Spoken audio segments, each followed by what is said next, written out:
Bonjour Madame l'ambassadeur.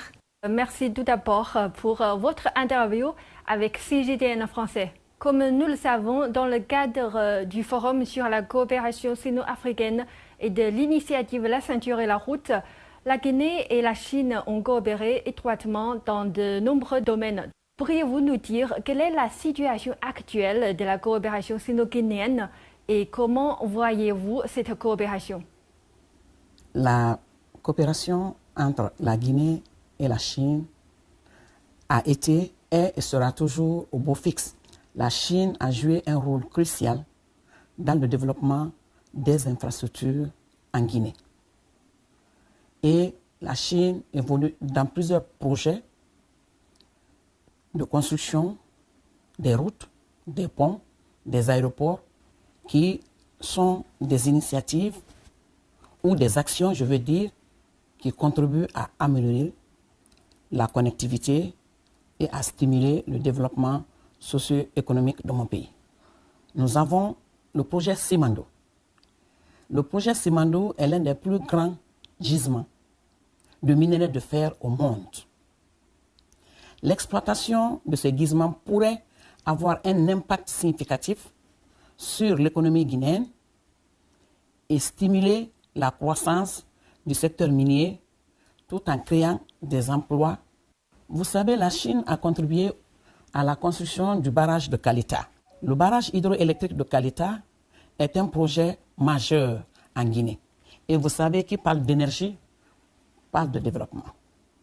Donc ce projet permettra de fournir de l'énergie propre et renouvelable à la population guinéenne et de réduire la dépendance aux importations d'électricité auxquelles nous avons toujours été confrontés.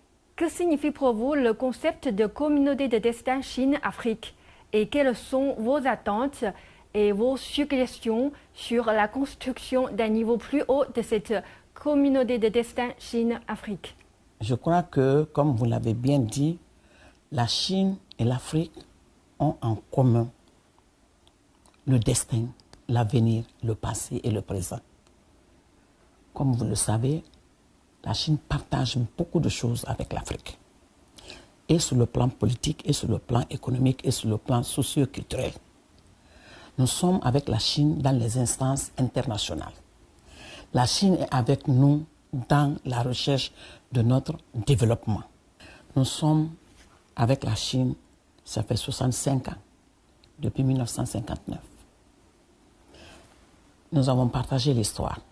Nous avons partagé la politique. Lorsque nous avons eu notre indépendance, nous avons été en mal avec beaucoup de personnes.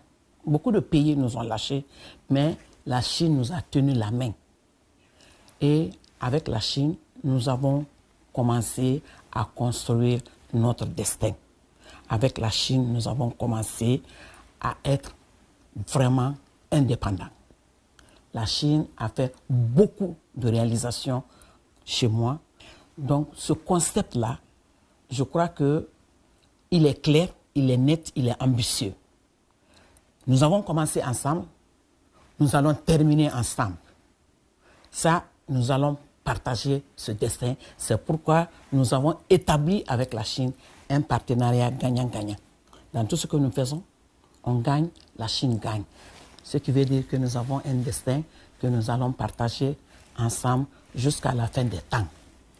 Le 1er octobre de cette année marquera le 75e anniversaire de la fondation de la République populaire de Chine.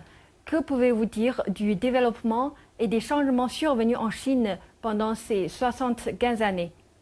En ce 75e anniversaire de la fondation de la République populaire de Chine, je souhaite adresser mes félicitations au peuple chinois pour ses réalisations remarquables et son engagement en faveur du progrès et de la coopération internationale. Les initiatives de la Chine en matière de réforme et de modernisation ont un impact important sur la coopération sino-africaine. L'Afrique bénéficie des avancées de la Chine en matière de développement et de modernisation, ce qui ouvre de nouvelles perspectives de partenariat et de coopération entre la Chine et le continent africain. Les nouvelles forces productives de qualité jouent un rôle essentiel dans la coopération entre la Chine et l'Afrique, en favorisant l'innovation, la durabilité et la compétitivité. Les opportunités de coopération dans ce domaine offrent un potentiel de croissance économique nouvelle pour l'Afrique et la Chine, en renforçant les capacités productives et en les stimulant par le développement économique durable.